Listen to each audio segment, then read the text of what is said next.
हरिः ओम् श्री गुरुभ्यो नमः हरिः ओम् ॐ पार्थाय प्रतिबोधितां भगवता नारायणेन स्वयं व्यासेन ग्रथितां पुराणमुनिना मध्ये महाभारतम् अद्वैतामृतवर्षिणीं भगवतीम् अष्टादशाध्यायिनीम् अम्ब त्वामनुसन्दधामि भगवद्गीते भवद्वेषिणीम् नमोऽस्तु देव्यासविशालबुद्धे पुल्लारविन्दायतपात्रनेत्र येन त्वया भारततैलपूर्णः प्रज्वालितो ज्ञानमय प्रदीपः प्रपन्नपारिजाताय स्तोत्रवेत्रैकपाणये ज्ञानमुद्राय कृष्णाय गीतामृतदुहे नमः। सर्वोपनिषदो गावः दुग्धा गोपालनन्दनः पार्थो वत्ससुधीर्भोक्ता दुग्धं गीतामृतं महत् वसुदेवसुतं देवं कंसचाणूरमर्दनं देवकी परमानन्दं कृष्णं वन्दे जगद्गुरुं भीष्मद्रोण तथा जयद्रथजला गान्धारनीलोत्पला शल्यग्राहवती कृपेण वहने कर्णेन वेलाकुला अश्वत्थामविकर्णघोरमकर दुर्योधनावर्तिनी सोत्तीर्णा खलु पाण्डवैरणनदी कैवर्तकः केशवः पाराशर्यवचः सरोजममलं गीतार्थगन्धोत्कटम् नानाख्यानककेसरं हरिकथा सम्बोधना बोधितम् लोके सज्जन षट्पदैर्हरः वेपीयमानं मुदा भूयात् भारत पंकजं कलिमल प्रध्वंसिन श्रेयसे मूकं करोति वाचालं पंगुं लङ्घयते गिरिं यत्कृपातमहं वन्दे परमानन्दमाधवं यं ब्रह्मा वरुणेन्द्ररुद्रमरुतः स्तुन्वन्ति दिव्यैस्तवैः वेदैः साङ्गपदक्रमोपनिषदैः गायन्ति यं सामगाः ध्यानावस्थिततद्गतेन मनसा पश्यन्ति यं योगिनः यस्यान्तन्न विदुःसुरासुरगणाः देवाय तस्मै नमः। ॐ सहनाववतु सहनौ भुनक्तु सह वीर्यङ्करवावहै तेजस्विनावधीतमस्तु मा विद्विषावहै। ॐ शान्ति शान्ति शान्तिः। सातमो अध्याय श्लोक 13। त्रिभिर्गुणमयैर्भावैः त्रिभिर्गुणमयैर्भावैः एभिः सर्वमिदं जगत् एभिः सर्वमिदं जगत् मोहितं नाभिजानाति मोहितं नाभिजानाति मामेभ्यः परमव्ययम् मामेभ्यः परमव्ययम् दैवी हेषा गुणमयी दैवी हेषा गुणमयी मम माया दुरत्यया मम माया दुरत्यया मामेव ये प्रपद्यन्ते मायामेतान्तरन्ति ते मायामेतान्तरन्ति ते। ભગવાને 12મા શ્લોક સુધી પોતાના સ્વરૂપને પ્રગટ કર્યું, પોતાના તત્વને જણાવ્યું, અને પછી ભગવાન કહી રહ્યા મોહિતમ નાભિજાનાતિ. આજે મોહિત થયેલા લોકો છે એ મને જાણતા નથી. અને કેવી રીતે મોહિત થયા છે? એ બિહિ ગુણમયૈ. આ ત્રિગુણાત્મિક માયા જે છે એ માયાના 3 ગુણોમાં બધા મોહિત થઈ ગયા છે. અને એટલા માટે કે છે રાગ દ્વેષ મોહિતમ. જા વિચાર, મોહ કોને કહેવામાં આવે? મોહ વૈચિત્ય. સંસ્કૃતમાં કોઈ પણ શબ્દનો અર્થ લેવો હોય તો પહેલા એ કઈ ધાતુમાંથી બન્યો છે એનો અર્થ પકડવો પડે. મોહ ધાતુમાંથી બન્યો. મોહ ધાતુનો અર્થ શું થાય? મોહ વૈચિત્ય. વૈચિત્ય એટલે કે જે છે એનાથી વિરુદ્ધ જોવું. દોરડું પડેલું છે, દોરડું જડ છે, ખરબચડું છે, એને બદલે શું જોઈએ? સર્પ જોયો. તો સર્પ કેવો છે? જીવંત છે અને લીસો છે. તો દોરડાને બદલે સર્પ જોવું એ શું છે? મોહ. હંમેશા જે છે એ આપણે જોતા નથી. એટલે મોહ પણ 3 પ્રકારે હોય. જે છે એને બદલે બીજું જોવું.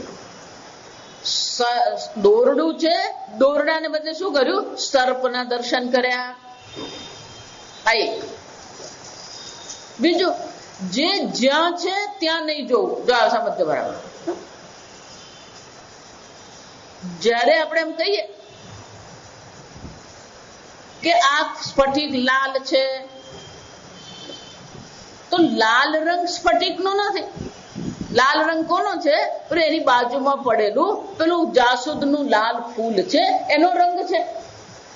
તો રંગ જાસૂદના પુષ્પનો છે, એને બદલે ક્યાં જોયો? જે જ્યાં નથી ત્યાં જોઈએ. સ્ફટિકમાં રંગ નથી અને આપણે સ્ફટિકમાં શું કરીએ છીએ? રંગ જોઈએ છે. એટલું જ નહીં, જે જેવું છે એવું જોતા નથી. આ સમજ, આ બધું આ ભગવાન મોહિત થઈ ગયા એટલે આપણે ભગવાનને પછી કેવી રીતે ઓળખીએ? જે જેવું છે એવું આપણે જોતા જ નથી. અચ્છા, ઘણી વાર પેલા શીશ મહેલ હોય ને બધા, એમાં આપણે જઈએ તો તેમાં જાત જાતના કાચ હોય. બહિર્ગોળ કાચ હોય, અંતર્ગોળ કાચ હોય. બહિર્ગોળ કાચ હોય એની સામે તમે ઉભા રહો એટલે શું થઈ જાય? પેલા જાડા દેખાય. જે જેવું છે એવું દેખાતું નથી. જો પેલો અંતર્ગોળ કાચમાં જઈએ, પેલો લાંબો અને પતલો દેખાય. એમ આ જગત જેવું છે એવું આપણે જોતા જ નથી.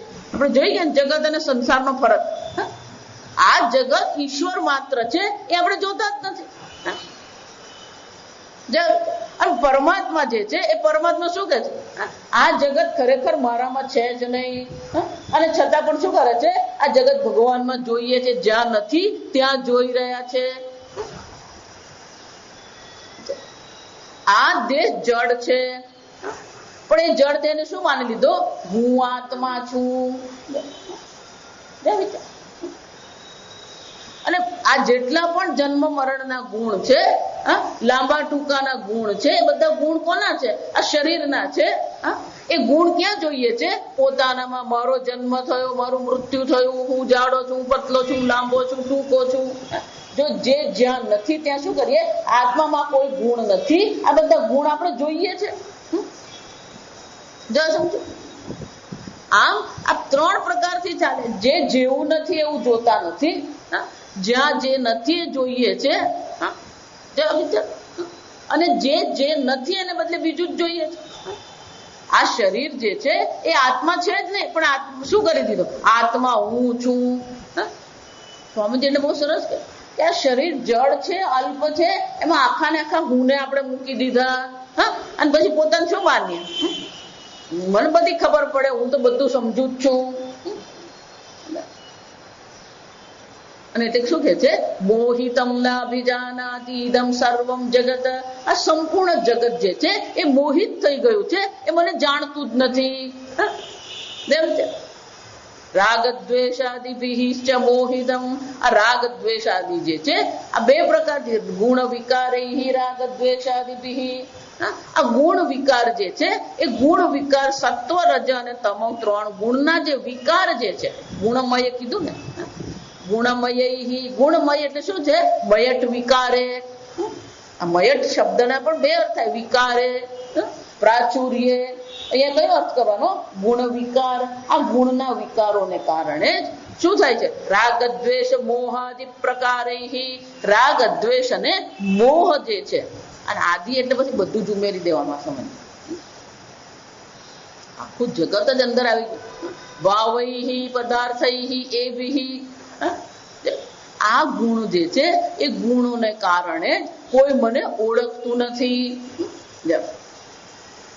એટલે ટીકાકાર શંકરાનંદ મહારાજ જે છે બહુ સરસ વાત કરે છે કે આ જગત જે છે મોહિત થઈ ગયું. પણ એ મોહિત થયું તો એનું થયું શું છે? બહુ જો હંમેશા કાયમ આ ચર્ચા કરું, બહુ સરસ છે. ઇન્દ્રિયાભ્યામ અજય્યાભ્યામ દ્વાભ્યામ એવ મોહ ખતમ જગત. આ સંપૂર્ણ જગત જે છે આ બે ઇન્દ્રિયોથી જ હણાયેલું છે. સંપૂર્ણ જગત શું છે? દ્વાભ્યામ ઇન્દ્રિયાભ્યામ.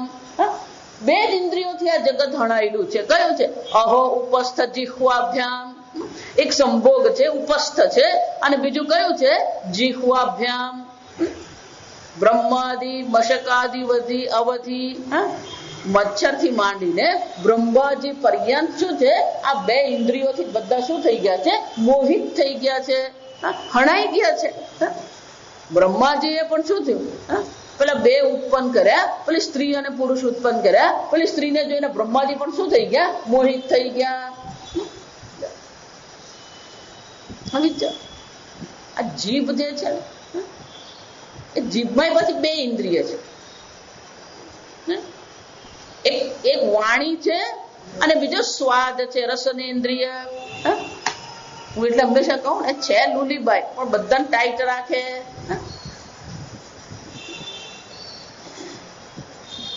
ખતમ જગત. આ સંપૂર્ણ જગત શું છે? હણાઈ ગયું. જો શ્રાવણ મહિનો છે, આ વિચાર. શ્રાવણ મહિનો એટલે તપશ્ચર્યાનો મહિનો છે. ચૈત્ર મહિનો, શ્રાવણ મહિનો, માગસર મહિનો, આ બધા કેવા છે? તપશ્ચર્ય. માસાના માર્ગ શીર્ષોહમ. ભગવાન શું કે છે? આ સર્વ મહિનાઓમાં માર્ગ શીર્ષ હું. જો આપણે ત્યાં માગસર મહિનાનું એટલું મહત્વ નથી આ સમય. જેમ આપણે અહીંયા શ્રાવણનું જે મહત્વ છે એવું દક્ષિણમાં શું છે? આ માર્ગ શીર્ષ એટલે કે માગસર મહિનાનું મહત્વ. આપણે ત્યાં ભાદરવો આવે એટલે ભાદરવામાં શું થાય? આ શ્રાદ્ધ પક્ષ હોય, આ બધું શરૂ આવે. એક વાર શરૂ થઈ ગયું પછી બધા ઉત્સવો ચાલુ જ રહે. પણ આ બધા શાના માટે? તપશ્ચર્ય. આપણી જીહવા પર, આપણા ઉપસ્થ પર, આપણા મન પર શું કરીએ? આપણે નિયંત્રણ મેળવીએ, તપશ્ચર્યા કરીએ. જો જેટલા એમ કે ને આ ઉપવાસથી કઈ જરૂર નથી, આ સમજો બધાની જ જરૂર છે. કેમ? જો આપણે આગળ જોઈએ, ઓછામાં ઓછા ભોગથી આપણે જીવન જીવીએ. જેટલા ભોગનો તમે ત્યાગ કરો એટલી જ હિંસા ઓછી થાય. અને જેટલી હિંસા ઓછી થશે એટલું તમારું હૃદય, તમારું મન પણ શું થવાનું? શુદ્ધ થવાનું જ છે. જેટલી પણ અશુદ્ધિ છે, કઈ અશુદ્ધિ છે? અંતઃકરણમાં જે અશુદ્ધિઓ છે કઈ છે? રાગ, દ્વેષ, પાપ, આ બધું ભોગ, હિંસા, આ બધું શું છે? અશુદ્ધિ છે. અને એટલે શું કે આ રાગ દ્વેષ આદિ જે છે આ બધાથી શું છે? ઇતિ ન્યાય અનાદિ વિદ્યા વિષય ભોગ લંપટ્ય એવમ અનુગતમ ઇદમ જગત. આ જગત શું છે? આ વિષય ભોગમાં કેવું છે? લંપટ થયેલું છે, ભોગમાં જ પડેલું છે. જો એટલે કહું આજે તમે જુઓ ને, આ આશ્ચર્યની વસ્તુ, કોઈ પણ વ્યક્તિ એક સામાન્ય પેલી પાણીપુરીને લહેરી લઈને ઉભો રહી જાય ને, દિવસના અંતે 6-10 હજાર તો કમાઈ જ લેવું છે. આ બેંગ્લોર ને ચેન્નાઈ ની, આપણે જેમ અમદાવાદ ને સુરત વચ્ચે, બોમ્બે વચ્ચે ટ્રેન બધી દોડતી હોય ને, એમ કોયમ્બતુર, ચેન્નાઈ, બેંગ્લોર આ વચ્ચે બધી ઘણી બધી ટ્રેન દોડે. તો એક વાર એક ભાઈ પેલા ટ્રેનમાં બેઠેલા, પેલો સમોસા વાળો આવ્યો, જરા સાંભળો, પેલો સમોસા વેચવા વાળો આવ્યો, એ ટ્રેનમાં ચડ્યો, પણ સમોસા ને વેચાઈ ગયા. પણ બીજું સ્ટેશન આવેલું નતું, એટલે એને શું કર્યું, એક સીટ ખાલી હતી એમાં બેસી ગયો. પણ એની બાજુમાં જે હતા ને પેલા વેપારી હતો, એટલે વેપારી સહેજ ચર્ચા શરૂ કરે કે રોજના તું કેટલા સમોસા વેચે.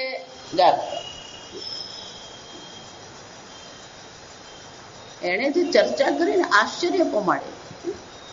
એને કીધું કે સાહેબ, મારા 2 ફ્લેટ છે ને, મારી પાસે ઓડી છે.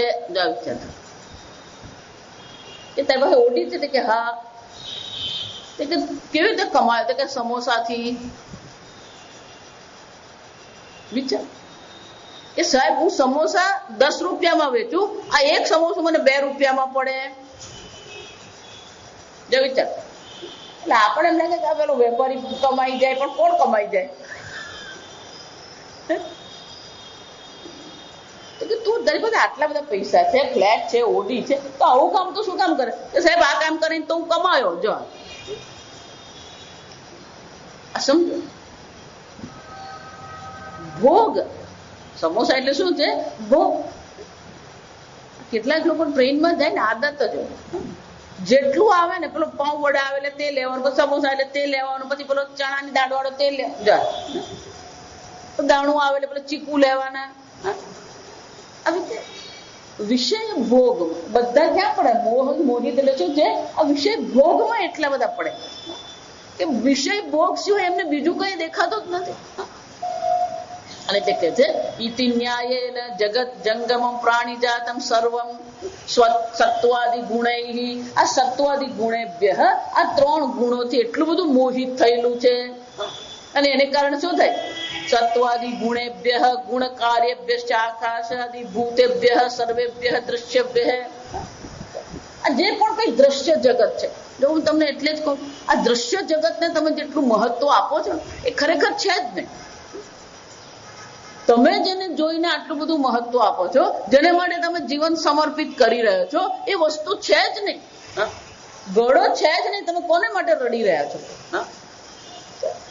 આપણું જીવન કોને સમર્પિત કરે? માટીને સમર્પિત કરતા નથી. આ નામ અને રૂપમાં જ આપણે શું કરીએ છીએ? સમર્પિત થઈને રહીએ છીએ. નામ અને રૂપ નામની વસ્તુ છે જ નહીં. પણ છતાં પણ આપણું જીવન ક્યાં સમર્પિત થાય? આ નામ અને રૂપમાં જ સમર્પિત છે. અને એટલે કે છે કે આ બધું જગત જે છે, એ જગત કેવું છે? દ્રશ્યભ્ય. સમજો, દ્રશ્ય એમ કે ને, આ 13મો અધ્યાય આવશે ત્યારે ભગવાન આપણને સમજાવશે. ખાલી આ જગત જ દ્રશ્ય નથી. ઇદમ શરીરમ કૌંતેય ક્ષેત્રમિતિ અભિધીયતે. આ જગત જ દ્રશ્ય નથી. આ શરીર પણ શું છે? ક્ષેત્ર છે. ક્ષેત્ર એટલે કે એક ક્ષેત્ર એટલે દ્રશ્ય છે, પણ ખાલી શરીર ક્ષેત્ર નથી. ઇન્દ્રિયાણી પંચક દશૈકમ ચ મનઃ. આ 10 ઇન્દ્રિયો, મન, આ બધી વસ્તુ પણ શું છે? અહંકાર. અહંકાર કહીએ, મન કહીએ, બુદ્ધિ કહીએ, આ બધી વસ્તુ કઈ છે? દ્રશ્ય જગત છે. બહાર પણ દ્રશ્ય છે, અહીંયા પણ છે. એ પણ શું છે? દ્રશ્ય છે. તમારું મન તમારો વિષય છે. તમારા કેવા વિચાર ઉઠી રહ્યા છે એ તમે જાણો છો. તમારી બુદ્ધિમાં કેટલું જ્ઞાન છે, તમારી બુદ્ધિમાં કેટલું અજ્ઞાન છે, એ તમે જાણો છો. તો મન બુદ્ધિ પણ શું થઈ ગયા? વિષય કોટીમાં છે, દ્રષ્ટા કોટીમાં નથી. અને એટલે કે છે સર્વેભ્ય દૃશ્યેભ્ય. આ બહાર અને અંદર જેટલા પણ દ્રશ્ય કોટી છે, વિષય કોટીમાં જે છે, એ બધામાં આપણે શું થઈ ગયા છે? મોહિતમ નાભિજાનાતિ. એટલા બધા મોહિત થઈને આપણે બેઠા છે કે જોઈ શકતા જ નથી. અને જેટલા દ્રશ્ય જગત જે છે બધું કેવું છે? સગુણ સાકાર છે. અને પરમાત્મા છે કેવા છે? નિર્ગુણ નિરાકાર. સગુણ સાકાર જે નામ રૂપ જે છે એમાં આપણી બુદ્ધિ એટલી બધી અટવાઈ ગયેલી છે કે જે નિર્ગુણ ભગવાન છે, જે નિત્ય પરમાત્મા છે, એના પર આપણી દ્રષ્ટિ પડતી જ નથી. અને એટલે કે છે આ પ્રકારથી વિલક્ષણમ ચ અવ્યયમ અવિક્રિયમ શાશ્વતમ પરિપૂર્ણમ, જે પૂર્ણ છે, જે શાશ્વત છે, જે નિત્ય છે, જે આનંદ સ્વરૂપ છે, એના પર આપણી દ્રષ્ટિ જતી નથી. અને જે દુઃખ સ્વરૂપ છે, જે દ્રશ્ય છે, જે આકાર છે, એના પર જ આપણી દ્રષ્ટિ અટકી ગઈ છે. જો એક વસ્તુ યાદ રાખવાની, જ્યાં સગુણ છે ને ત્યાં જ નિર્ગુણ છે, જ્યાં સાકાર છે ત્યાં જ કોણ છે? પેલો નિરાકાર પરમાત્મા છે. જ્યાં દ્રશ્ય છે ત્યાં જ કોણ છે? એ દ્રશ્યનું અધિષ્ઠાન સદ બ્રહ્મ છે. નામ રૂપને હટાવવાનું એટલે પેલો શ્લોક છે ને, અસ્થિ ભાતિ પ્રિયમ રૂપમ, અસ્થિ ભાતિ પ્રિય નામ રૂપમ એતત પંચકમ જગત. આ જગત શું છે? આ 5 વસ્તુઓનું જ બનેલું. જગતની કોઈ પણ વસ્તુ તમે લો તો એ જગત શું છે? એમાં 5 વસ્તુ છે. અસ્થિ એ છે, ભાતિ જણાઈ રહ્યું છે, પ્રિય ઉપયોગી છે, નામ રૂપ. આ મોબાઈલ એમ કહીએ તો મોબાઈલ શું છે? મોબાઈલ જણાઈ રહ્યું છે એટલું જ ને. મોબાઈલ પ્રિય છે, મોબાઈલ નામ છે, અને મોબાઈલ રૂપ છે. સંપૂર્ણ જગત આ 5 જ છે. આદ્યત્રયમ બ્રહ્મ રૂપમ. આગલા 3 જે છે શું છે? પહેલા 3 જે છે કેવા છે? આદ્યત્રયમ બ્રહ્મ રૂપમ. આ પહેલા 3 જે છે એ બ્રહ્મ સ્વરૂપ છે. અસ્થિ ભાતિ પ્રિય. અસ્થિ એટલે સત, ભાતિ એટલે ચિત્ત, પ્રિય એટલે આનંદ. પહેલા 3 જે છે, આદ્ય એટલે પહેલા 3 જે છે એ બ્રહ્મ સ્વરૂપ સચ્ચિદાનંદ છે. તતોદ્વયમ જગત રૂપમ. પછીના જે 2 છે શું છે? આ નામ અને રૂપ એ જગત છે. તો નામ અને રૂપ પર આપણી દ્રષ્ટિ અટકેલી છે. પેલું સચ્ચિદાનંદ બ્રહ્મ જે છે એના પર આપણી દ્રષ્ટિ જતી જ નથી. કેમ? ગુણૈહી મોહિતમ. આ સત્વાદી ગુણ જે છે એ 3 ગુણોથી આપણી બુદ્ધિ એટલી બધી મોહિત થઈ ગઈ છે કે સર્વના અધિષ્ઠાન સ્વરૂપ જે સચ્ચિદાનંદ બ્રહ્મ જે છે ન જાનાતી, કોઈ જાણતું જ નથી. આમ બહારના વિષયોમાં પણ એ મોહિત થયો છે. અહીંયા પણ શું થઈ ગયું છે? મોહિત જ છે. કેમ? કારણ કે આ શરીર જે છે, ઇન્દ્રિય છે, મન છે, બુદ્ધિ છે, એ પણ કેવા છે? આકાશાદિભ્ય. આ પણ બધા ક્યાંથી ઉત્પન્ન થયા? આકાશાદિ પંચમહાભૂતમાંથી જ ઉત્પન્ન થયા. આમ બહાર પણ પેલો મોહિત થયો છે, અહીંયા પણ શું છે? મોહિત જ છે. કેમ? આ આનંદમય છે. જો બહુ સરસ ચર્ચા કરે. સત્વાદી ગુણ વિકારૈ મનોમય વિજ્ઞાનમયશ્ચ. આ મનોમય અને વિજ્ઞાનમય જે છે એ સત્વ ગુણનો વિકાર છે. એટલું જ નહીં, જ્ઞાનેન્દ્રિયાણી અજ્ઞાદિ દેવાચ સત્વ વિકારાહ. મન છે, બુદ્ધિ છે, ઇન્દ્રિયો, જ્ઞાનેન્દ્રિય જે છે, દેવતાઓ જે છે, આ બધા શું છે? સત્વ ગુણનો વિકાર છે. અને એ સત્વ ગુણથી શું થઈ ગયા? મોહિત થઈ ગયા છે. ઉપાધિ ઉપાધિત્વેન ભાવ્યત્વેન ઉપાધિત્વેન, એટલે કે આ ઉપાધિ જે છે એ ઉપાધિમાં અહમ કરીને બધા બેઠા છે અને મોહિત થઈને બધું શું કરી રહ્યા? હું જે કરું એ બરાબર જ છે. પછી આગળ કે છે પંચ પ્રાણાહ કર્મેન્દ્રિયાણી પ્રાણમય. 5 કર્મેન્દ્રિય, 5 પ્રાણ અને જે પ્રાણમય જે છે કોષ, આ બધા કેવા છે? રજો વિકારાહ. આ બધા શું છે? રજો વિકાર. એટલું જ નહીં, અન્નમય અને આનંદમય જે છે કેવા છે? તમો વિકારાહ. તામસિક છે. આનંદમયમાં પેલું અજ્ઞાન પડેલું છે અને એટલા માટે તામસિક છે. અને સ્થૂળ શરીર જે છે કેવું છે? સ્થૂળ પંચમહાભૂતમાંથી બનેલું છે અને એટલા માટે એ પણ કેવું છે? તામસિક છે. અને એટલે કે છે બહારના જગતમાં પણ સત્વ, રજ અને તમ જે છે એમાં બધા અટવાયેલા છે. ગઈકાલે કીધું સાત્વિક એટલે શું છે? દેવતાઓ છે, ઋષિ છે, દેવતાઓ, ઋષિ મુનિઓ જે છે, બ્રાહ્મણ જે છે, આ બધા કેવા છે? મધુરાદી જે છે બધા કેવા છે? સાત્વિક છે. યક્ષ છે, કિન્નર છે, ક્ષત્રિય, વૈશ્ય અને તીખા જે બધા પદાર્થો છે એ બધા કેવા છે? રાજસિક છે. એ જ રીતે અસુર છે, રાક્ષસ છે, આ કડવું છે, તુરું છે, શુદ્ર છે, ચાંડાળ છે, આ બધા કેવા છે? તામસિક ઉપાધિ છે. અને એટલે કે છે આ પ્રકારથી રજો વિકાર, સત્વ વિકારાહ, રજો વિકારાહ અને શું છે? તમો વિકારાહ. આ બધામાં સ્થૂલ સૂક્ષ્મ કારણ દેહાહ ઇતિ, આ ત્રણ જે દેહ છે એ દેહમાં પણ શું થઈ ગયો છે? મોહિત થઈને બેઠો છે. બહાર દ્રશ્ય જગતમાં નામ રૂપમાં મોહિત થયો છે, અહીંયા આ ઉપાધિમાં પણ શું થઈ ગયો છે? એ મોહિત થઈને બેઠો છે. અને એટલા માટે શું થાય છે? દેહ ત્રિતયમ આત્મા, આત્મના સ્થિતમ ઇદમ જગત. આ દેહને શું માને છે? આ ત્રણ જે સ્થૂલ સૂક્ષ્મ અને કારણ દેહ જે છે એ દેહમાં જેને શાની બુદ્ધિ કરી દીધી? આત્મબુદ્ધિ કરીને બેઠો છે. જો એટલા માટે તો આપણે જયારે એમ કહીએ ને આ 4 વાક લોકો ભોગતા છે, આપણામાં 4 વાક જ પડેલો છે. 4 વાક કોને કહેવામાં? યાવત જીવમ સુખમ જીવે, જ્યાં સુધી જીવે ત્યાં સુધી કરો, આરામથી જીવવાનું. પણ જીવવા માટે પૈસા જોઈએ તો શું કરવાનું? ઋણમ કૃત્વા ઘૃતમ પીવે, ઉધાર કરીને પણ શું કરવાનું? ઘી પીવા. ઘી પીવાનું એટલે આરામથી રહેવાનું. જો આ સમજ, એટલે પણ આ બધું પાછું આપવું પડે. ભસ્મીભૂતસ્ય દેહસ્ય, આ દેહ ભસ્મીભૂત થઈ ગયો, કોઈ પાછું આવ્યું? ભસ્મીભૂતસ્ય દેહસ્ય કુત આવાગમન, કોણ આવવાનું કોણ જવાનું? જાત એટલે શું કરવાનું? ખાધું પીધું લહેર કરજો. એટલા માટે તો આપણે પેલી વાર્તા એવી સાંભળીને આવે, છેલ્લું વાક્ય શું હોય? પછી ખાધું પીધું ને લહેર કરજો. આ રામાયણમાં એવું જ છે. પેલા રામ ભગવાનનો શું થઈ ગયો? રાજ્યાભિષેક થઈ ગયો. પછી શું છે? ખાધું પીધું ને લહેર કર્યું.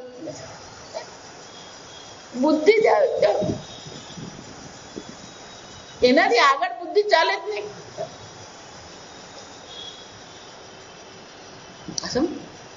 બુદ્ધિ જ આપણી એવી થઈ ગઈ છે કે પેલું ભોગ પરાયણ છે. આપણે બધા કેવા છે?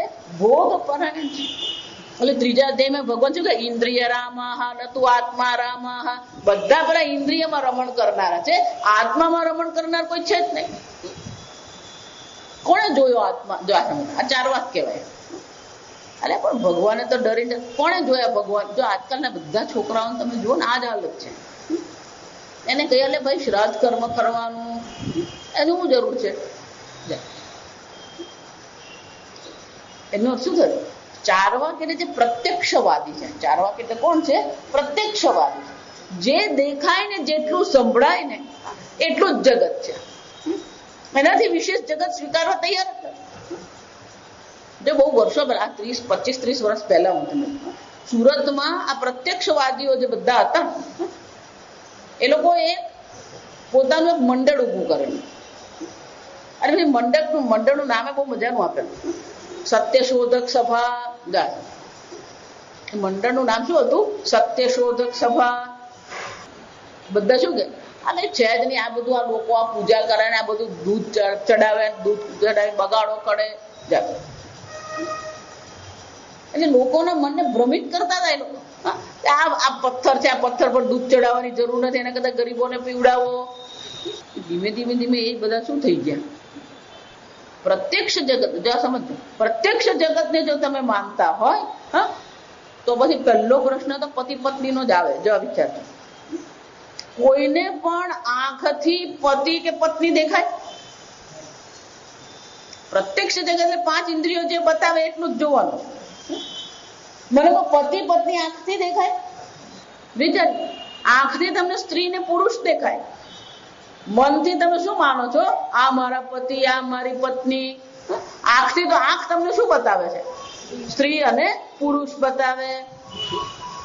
અને હવે તો એ સ્ત્રી ને પુરુષે સમજવાનું અઘરું જ છે. આ સમજ કેમ? બેને વાળ કાપેલા હોય, પુરુષ જેવા વાળ હોય, અને કપડા પુરુષ જેવા પહેર્યા હોય, એટલે પાછળથી જોતા આપણને શું લાગે? કોણ સ્ત્રી કોણ પુરુષ? ક્યાં છે પતિ પત્ની? સમજો. પ્રત્યક્ષવાદ. આજે જે મુશ્કેલીઓ ઊભી થઈ રહી છે, આ પ્રદૂષણ થઈ રહ્યા છે, બધા કોને કારણે?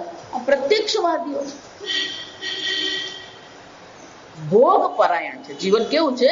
ભોગ પરાયણ. અને એટલે કે છે આ ભોગ પરાયણમાં જે પડેલા છે એ બધા શું કરે? આ દેહ છે અને આ જગત છે, શું કરવાનું? ભોગવો. જો આ તમને ખ્યાલ જ નથી.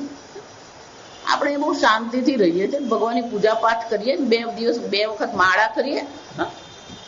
બાકી અન્ય જે બધા ધર્મ અને સંપ્રદાયો જે છે એમાં જે લખેલું તમે વાંચો તો આપણે આશ્ચર્ય જ થાય.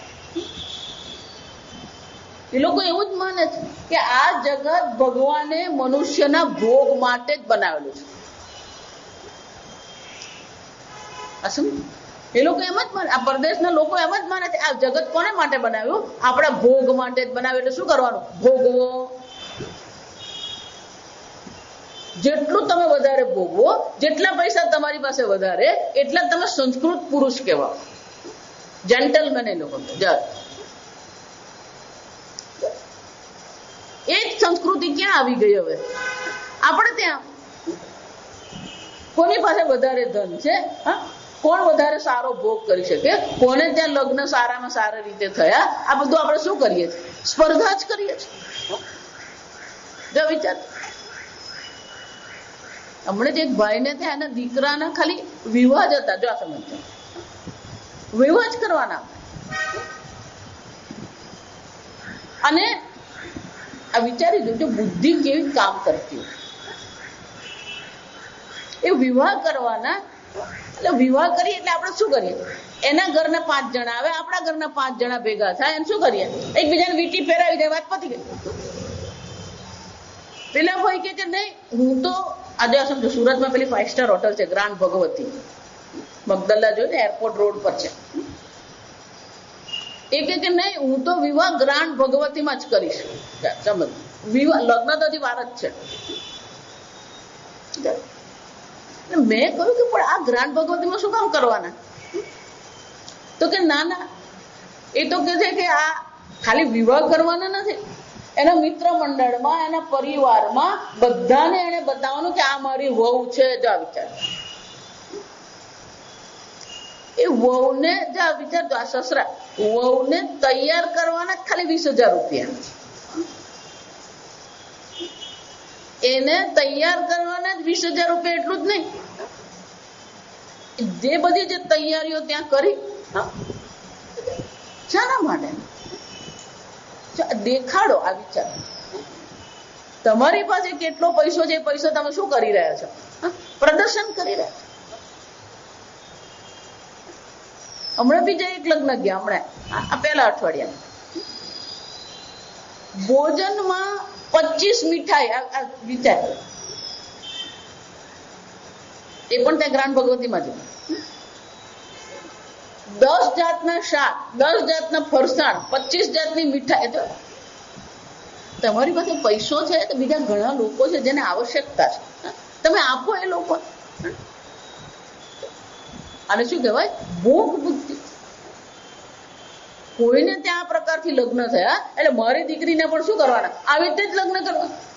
આ બધું જોઈને ધર્મમાં પણ આવેલું છે. આ સમજ, કોનો મંડપ મોટો અને કોનું સ્ટેજ મોટું, અને કેટલા લાખો ખર્ચે. એક સ્ટેજ બનાવવાના 70,000 ખર્ચે. શાના માટે આટલો બધો ખર્ચો? આ સમજો, આ બધી વસ્તુ અહીંયા છે. મોહિતમ ના અભિજાનાતિ. પેલો સંસારી તો મોહિત છે, પેલો મહાત્માઓ પણ શું છે? કેવા કેવા સ્ટેજ બનાવે. જોજો તમે, આ બધા જે સ્ટેજ બનાવે ને, અને સ્ટેજની પાછળ જે ખર્ચો કરેલો, એટલે પેલા સંસારી લોકો તો કરે જ છે, પણ વૈરાગી લોકો પણ શું કરે? કોનો આશ્રમ મોટો, ત્યાં સમજો, મહાત્માની ગણતરી કોના પ્રમાણે થાય? કોનો આશ્રમ મોટો. એટલે તું તારા જ્ઞાનથી ઓળખાય કે આશ્રમથી ઓળખાય? તું તારા વૈરાગ્યથી ઓળખાય કે આશ્રમથી ઓળખાય? મહાત્માનું ઓળખાણ વૈરાગ્ય અને જ્ઞાન છે. હમણાં જ આપણે ઋષિકેશમાં એ બાબાનું નામ છે ગોલ્ડન બાબા. જાણો છે બાબાનું નામ શું છે? ગોલ્ડન બાબા. એ 3 કિલો સોનું પહેરીને ફરે, ગમે ત્યાં જાય. એના શરીર પર કેટલું સોનું હોય? 3 કિલો સોનું.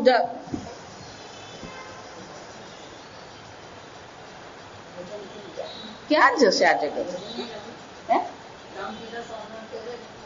એ જોવાનું છે. ગયા વર્ષે સ્વામીજી સમાધિ લીધી એ વખત પેલું ઋષિકેશ હું જતી ને એકવાર એરપોર્ટ પર દેહરાદૂન પર 2 ભેગા થઈ ગયા જાણે. હું એ પ્લેનમાં બેઠેલી દિલ્હીથી ને એ પ્લેનમાં બેઠા જાણે એટલે અમે બંને જણ ઉતરે. આપણે કેવા વૈરાગી બાબા જો સમજ. હું તો ઉભી રહેલી, પણ ડ્રાઈવર આવ્યો. ડ્રાઈવર કે ચાલો માતાજી ચાલો. પેલા ત્યાં ઉભેલા અને હું તો જોયા જ કરું કે આ કેટલું સોનું જાણ. એ મને તો ખબર પહેલી વાર જોયે. એ બધી ગાડીમાં બેઠા ને પેલો ડ્રાઈવર ને કીધું અરે ભાઈ આ આટલા બધા લોકો ભેગા થઈ ગયા ને પેલા માતાજી વો गोल्डन बाबा है. अच्छा हाँ वो तो 3 किलो गोल्ड पहनते हैं. કોને ત્યાગની ચર્ચા કરે? એ પોતે જ ગોલ્ડ પહેરીને બેઠા છે. એ કઈ ત્યાગની ચર્ચા કરે? કઈ તપશ્ચર્યાની ચર્ચા કરે? કયા વૈરાગ્યની ચર્ચા કરે? જા કોને તમે વૈરાગ્યની ચર્ચા કરો? કોને તમે ત્યાગની ચર્ચા કરશો? મહાત્માની પણ આ દશા છે, સમજો. એટલે ભગવાન શું કે છે? એ બી ગુણૈહી. આ 3 ગુણોથી સંપૂર્ણ જગત કેવું છે? મોહિતમ નાભિજાનાતિ. કોઈ જાણતું જ નથી મને. અભિજાનાતિ અભિતઃ. અભિતઃ એટલે કે સારી રીતે મારા સ્વરૂપને કોઈ ઓળખતું જ નથી. તો કે ભગવાન તમે કેવા છો? એટલે કે સર્વદા પ્રકાશમાન, સર્વદા અસ્થિભાતિ પ્રિય સ્વરૂપે હું તો અભિવ્યક્ત થઈ જ રહ્યો છું, પણ એ અસ્થિભાતિ પ્રિય પર કોઈની દ્રષ્ટિ જતી જ નથી. જો એટલે જ કહું, આ ગોપીઓ જે છે ખરેખર જે સંન્યાસી છે ને, ગોપી સંન્યાસી. કૃષ્ણ સિવાય એને બીજું કઈ ખપે જ નહીં. ગમે એટલો ભોગ એમની પાસે મૂકો. ગોપીઓ શું કીધું? હનુમાનજીને પણ ગમે એટલા ભોગ આપ્યા, આમાં મારા રામ છે. જો આ વિચાર, ઈશ્વર બુદ્ધિ આપણે સર્વત્ર ઈશ્વર બુદ્ધિથી આપણે ચાલે. એ સચ્ચિદાનંદ બ્રહ્મને આપણે દર્શન કરીએ. અને એટલે અહીંયા કે છે આ પ્રકારથી મોહિતમ નાભિજાનાતિ મામેભ્યઃ પરમ અવ્યયમ. હું જે પરમ અનંત જે છું, અવ્યય જે છું, ક્યારે કોઈ પ્રકારથી વિકાર પામતો નથી, ક્યારે કોઈ પ્રકારથી વ્યય એટલે કે જન્માદિ સર્વભાવ વિકાર વર્જિતમ. પરમાત્માનો જન્મ નથી, કોઈ પ્રકારનો જન્મ નથી, તો બાકીના બધા પણ કોઈ વિકારો પરમાત્મામાં છે જ નહીં. વિલક્ષણમ. પરમાત્મા જે અનંત પરમાત્મા સ્વરૂપ જે છે, જે જન્માદિ રહિત જે છે, એ પરમાત્માને કોઈ ઓળખતું જ નથી.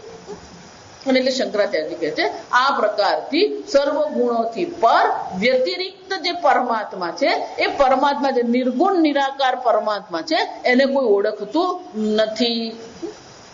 કેમ? ગઈકાલે આપણે જોયું કયા નિમિત્તથી ઓળખતા નથી. એટલે કે શું કે છે?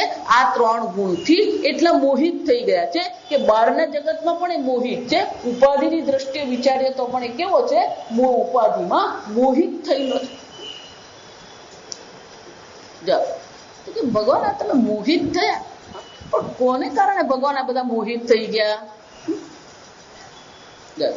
કથમ પુનઃ દૈવીમ એતામ ત્રિગુણાત્મિકામ વૈષ્ણવીમ માયામ.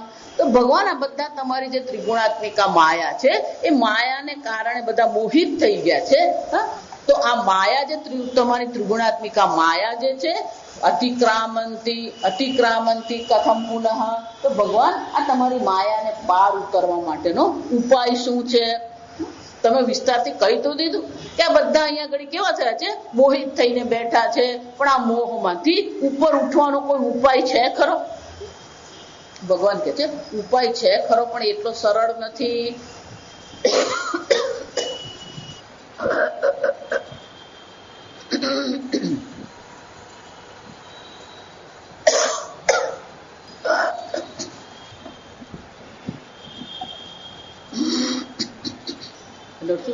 આ મોહને કારણે જે સંસારી લોકો સંતપ્ત થઈ રહ્યા છે, આ જગતમાં બધા શું થઈ રહ્યા છે?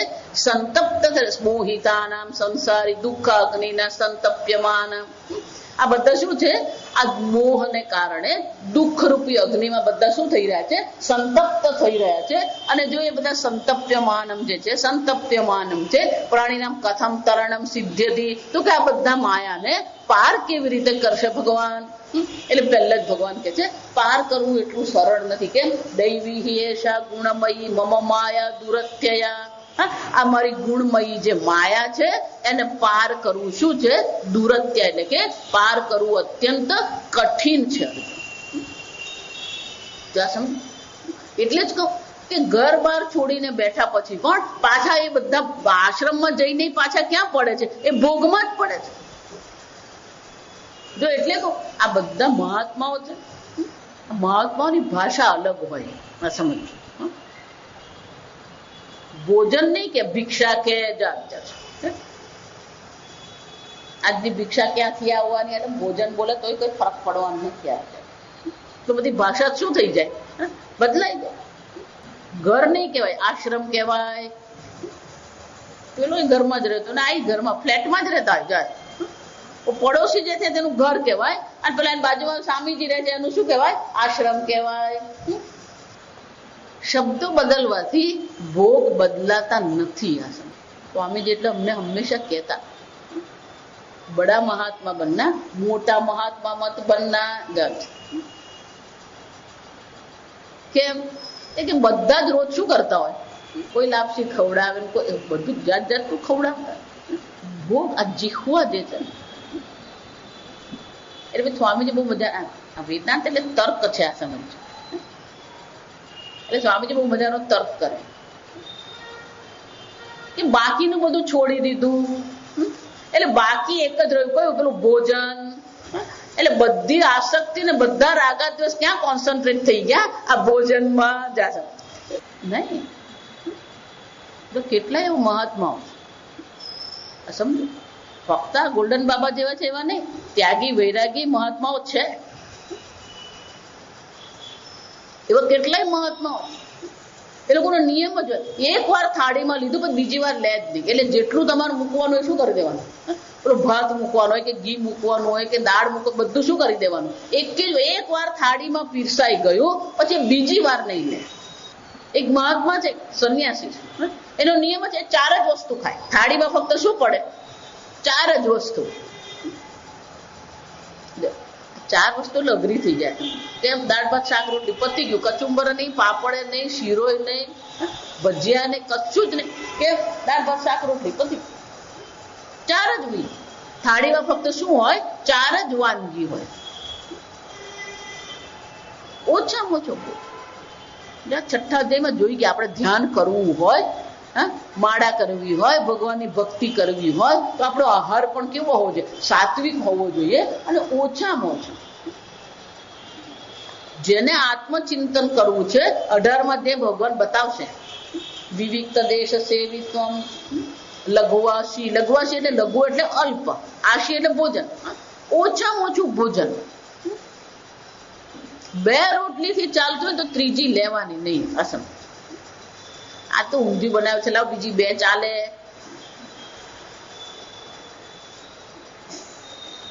લઘુવાસી કેવાય મહાત્મા એ હંમેશા શું છે?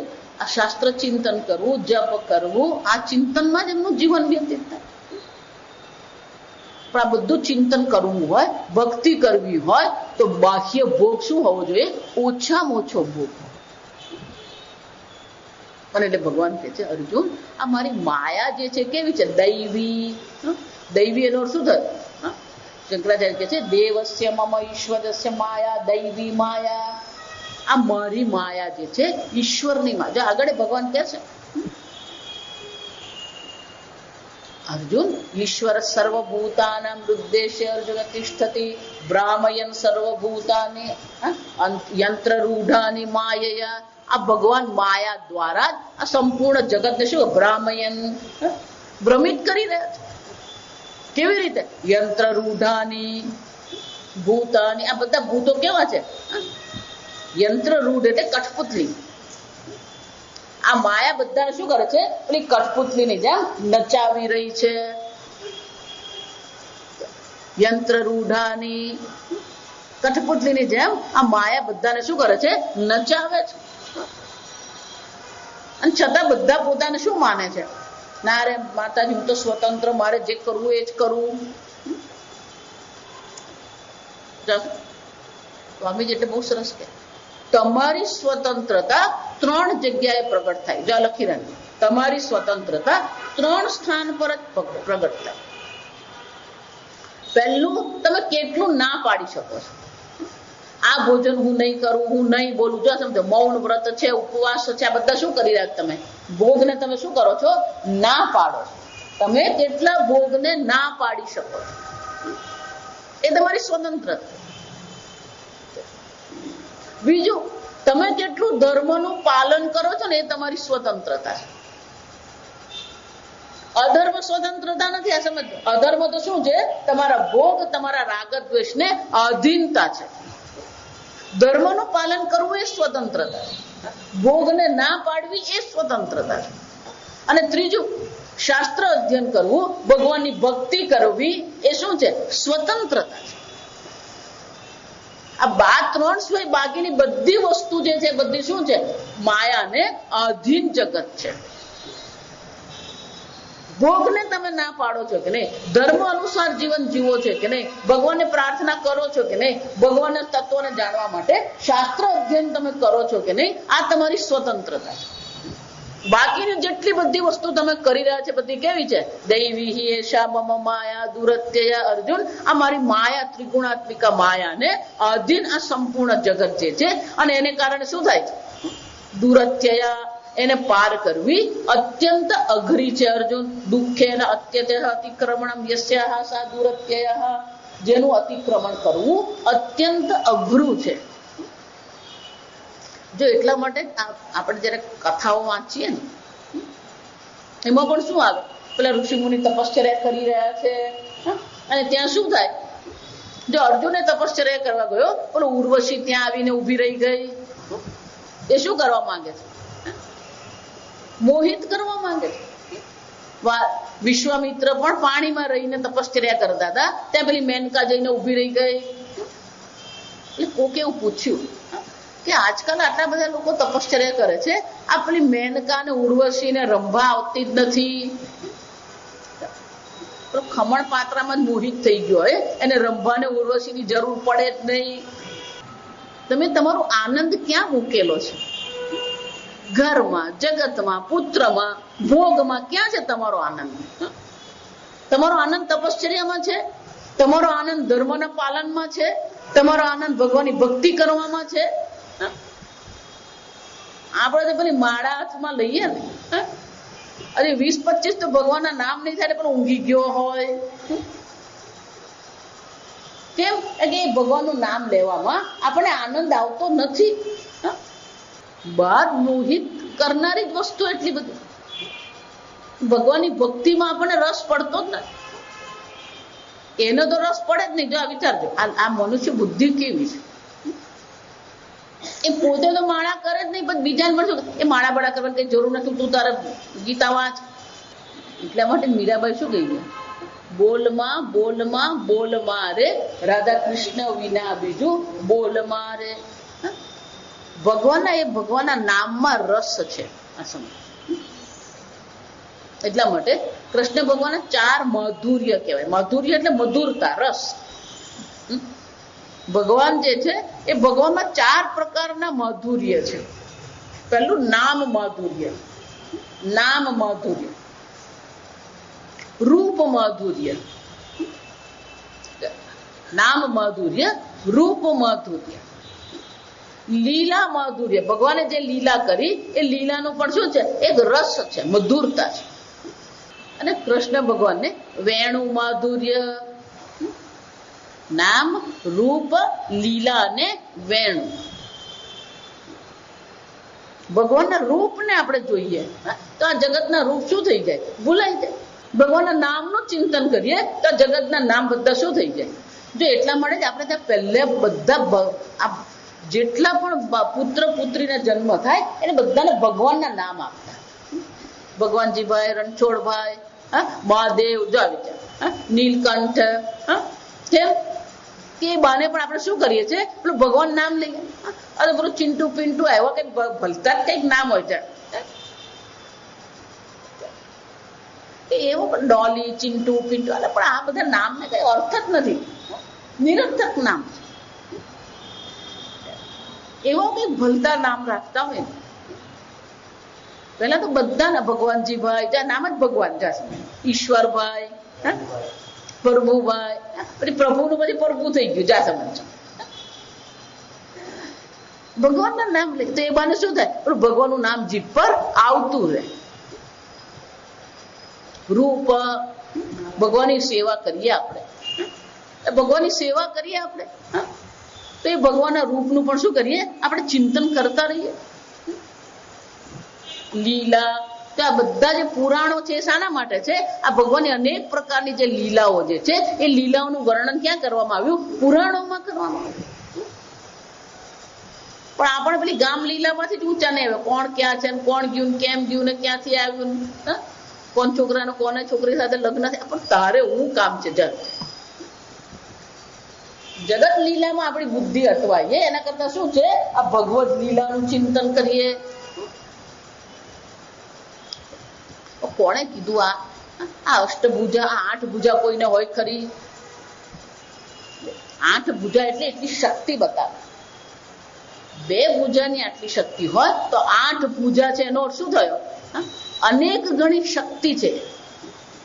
શક્તિનું માપ છે. હાથ એ શું છે, શક્તિનું પ્રતીક છે. એ જ રીતે પેલો દશાનન રાવણ શું છે, 10 માથા વાળો રાવણ. ખરેખર ભૌતિક રીતે 10 માથા ના થાય ને, પણ એ 10 પ્રકારે વિચારતો હતો. મસ્તક એટલે શું છે, વિચાર. અદભુત બુદ્ધિ. આપણે આટલી બુદ્ધિને સંભાળી શકતા નથી, પેલાની પાસે 10 ગણી બુદ્ધિ હતી. રોજ સવારે ઉઠીને સામવેદનું ગાન કરતો હોય. આપણે પેલા ગીતાના 12 ને 15મો અધ્યાયનો પાઠ કરવાનો તો અઘરો પડી જાય.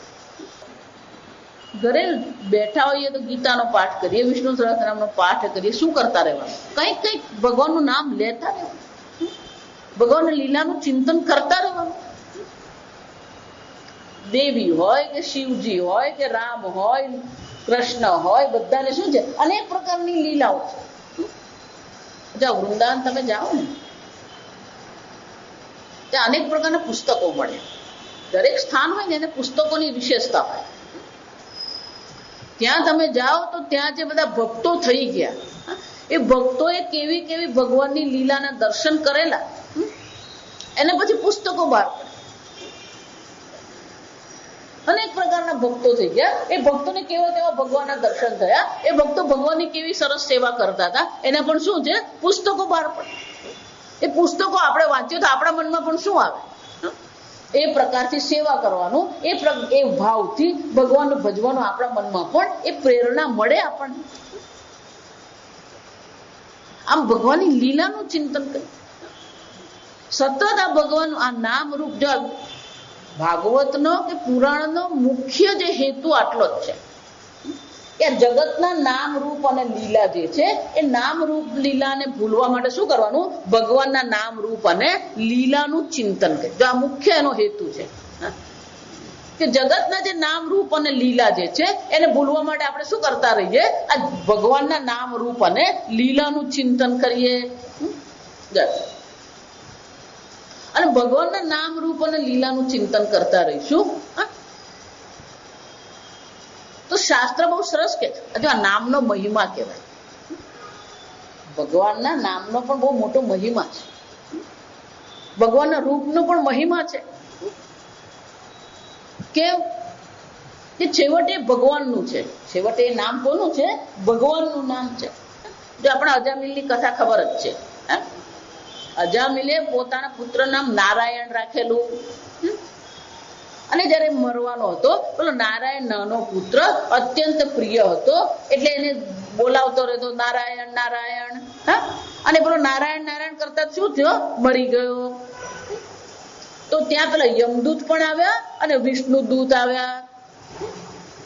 પેલા યમદૂત કે નહીં નહીં, આ તો ભોગી હતો, સંસારી છે, અમે એને યમલોકમાં લઈ જઈશું.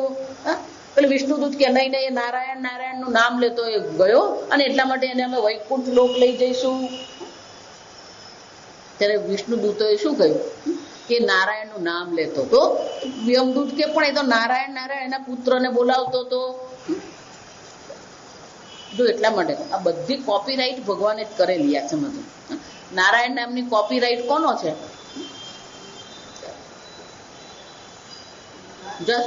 એટલે વિષ્ણુદૂતે બહુ સરસ કીધું કે ભલે એ પુત્રને બોલાવતો હતો પણ નામ તો કોનું લેતો હતો? એ ભગવાનનું નામ લેતો હતો.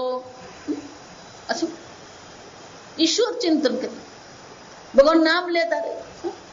જો આ બધા સ્તોત્ર છે એ પણ શું છે? નાગેન્દ્રહારાય ત્રિલોચના, એ બધા શું છે? ભગવાનના નામ જ છે. ખરેખર તમે સ્તોત્ર જુઓ તો એ શું છે? ભગવાનના નામ જ છે. નાગેન્દ્રહારાય ત્રિલોચનાય ભસ્માંગરાગાય મહેશ્વરાય નિત્યાય શુદ્ધાય દિગંબરાય તસ્મૈ નકારાય નમઃ શિવાય. બધા ભગવાનના નામ જ છે. બંને નામ છે. જો લીલાના પણ નામ છે અને ભગવાનનું રૂપનું પણ સ્વરૂપનું પણ નિત્યાય શુદ્ધાય. ભગવાન કેવા છે? નિત્ય શુદ્ધ સ્વરૂપ છે. એ ભગવાનનું રૂપ કેવું છે? જો સમજો. નાગેન્દ્ર હારાય, ભગવાને કયો હાર પહેરેલો છે? નાગના ઇન્દ્ર જે છે એનો હાર પહેરેલો છે. આ રૂપ છે ભગવાનનું. ત્રિલોચનાય, 3 નેત્ર છે ભગવાનના. મહેશ્વર, મહેશ્વર શું છે? ભગવાન તરીકે સંપૂર્ણ વિશ્વના ઈશ્વર છે. આ ભગવાનની લીલા છે. ભગવાનનું રૂપ છે, ભગવાનનું નામ છે, ભગવાનની લીલા છે. પણ ભગવાનનું સ્વરૂપ શું છે? નિત્યાય શુદ્ધાય દિગંબરાય તસ્મૈ નકારાય નમઃ શિવાય. જો સમજો દરેક સ્તોત્ર જે છે એમાં 3 જ છે: નામ, રૂપ અને લીલા. નીલકંઠ એમ કહીએ એટલે ભગવાનની લીલાનું યાદ આવે કે સમુદ્ર મંથન થયું. સમુદ્ર મંથનમાં વિષ ઉત્પન્ન થયું. શંકર ભગવાને જઈને શું કર્યું? એ વિષ ગ્રહણ કરી લીધું. પાર્વતીએ ગળું દબાવી દીધું એટલે વિષ ક્યાં અટકી ગયું? એ ભગવાનના કંઠમાં અટકી ગયું. અને એટલા માટે ભગવાનનો કંઠ ભૂરો થઈ ગયો. એટલે શું કહેવાય? નીલકંઠ. એટલે ભગવાન કે છે અર્જુન, આ જગતના જે નામ, રૂપ અને લીલા છે એને પાર કરવું અત્યંત અઘરું છે. પણ એ પાર કરવું હોય તો જે નામ, રૂપ અને લીલા જે છે, ઉદાહરણ જેમ જગતના નામ, રૂપ અને લીલા છે એમ ઈશ્વરના નામ, રૂપ અને લીલાનો જો આપણે ઉપયોગ કરીએ તો ધીમે ધીમે માયાને પણ આપણે શું કરી શકીએ? પાર કરી શકીએ. અહીંયા ભગવાન જુદો ઉપાય બતાવે. ત્યાં સમજો ભગવાન શું કહે છે? મામે વયે પ્રપદ્યન્તે માયામેતાં તરંતિ. જે મારે શરણે આવે એ તત્કાળ માયાને પાર કરી દે. શરણાગતિ ઈશ્વરની હોય. શરણાગતિ કોને કહેવાય? ઈશ્વરની શરણાગતિ કોને કહેવાય? આપણે આવતીકાલે જોઈશું. આજે શનિવાર, છેલ્લો દિવસ. આ સમજ. હવે બીજી વાર મળીશું ત્યારે આપણે આગળ જોઈશું. આવતીકાલે રવિવારે શ્રાવણ મહિનો છે એટલે આપણે શું રાખ્યું છે? આપણે ભગવાનનો અભિષેક કરવાનો છે. અને ભગવાનની કૃપાથી સ્વર્ગાશ્રમમાં આપણને જગ્યા હા પાડી દીધી છે. એટલે જ્યાં મહાદેવ જે છે, મહાદેવની સામેની જગ્યા જે છે આપણે દર વખતે કરીએ જ છીએ, ત્યાં આપણે શંકર ભગવાનની પૂજા કરીશું. દર વખતે જેમ કરીએ છીએ એમ જ છે. દરેક જણ પોતપોતાના બિલ્વીપત્ર, પુષ્પ, તુલસી, દરોઈ લઈને આવજો. શિવલિંગ લઈને આવજો. આપણે બધા શું કરીશું? પૂજા કરીશું. આવતીકાલે સવારે 7 વાગે વર્ગ છે અને પરમ દિવસ સોમવારે પણ શું છે? વર્ગ આપણો સવારનો ખરો પણ 6:30 વાગે. આજે કઈ છોકરાઓ આવેલા નતા. 7 વાગે કરી દેવું તો કરી દે, વાંધો નહીં. ચાલો ને 6:30 જ રાખો. ઓમ સ્વસ્તિ પ્રજાભ્ય પરિપાલયન્તામ ન્યાયેન માર્ગેણ મહિમ મહેશાઃ ગોબ્રાહ્મણેભ્ય શુભમસ્તુ નિત્યં લોકા સમસ્તા સુખિનો ભવન્તુ કાલે વર્ષતુ પર્જન્યઃ પૃથ્વી સસ્યશાલિની દેશોऽયં ક્ષોભરહિતઃ બ્રાહ્મણા સन्तુ નિર્ભયાઃ ઓમ સર્વેષાં સ્વસ્તિર્ભવતુ સર્વેષાં શાંતિર્ભવતુ સર્વેષાં પૂર્ણં ભવતુ સર્વેષાં મંગલં ભવતુ सर्वे भवन्तु सुखिनः सर्वे सन्तु निरामयाः सर्वे भद्राणि पश्यन्तु मा कश्चित् दुःखभाग् भवेत् असतो मा सद्गमय तमसो मा ज्योतिर्गमय मृत्योर्मा अमृतङ्गमय ॐ पूर्णमदः पूर्णमिदं पूर्णात् पूर्णमुदच्यते पूर्णस्य पूर्णमादाय पूर्णमेवावशिष्यते ॐ शान्ति शान्ति शान्ति हरिः ॐ श्रीगुरुभ्यो नमः हरिः ॐ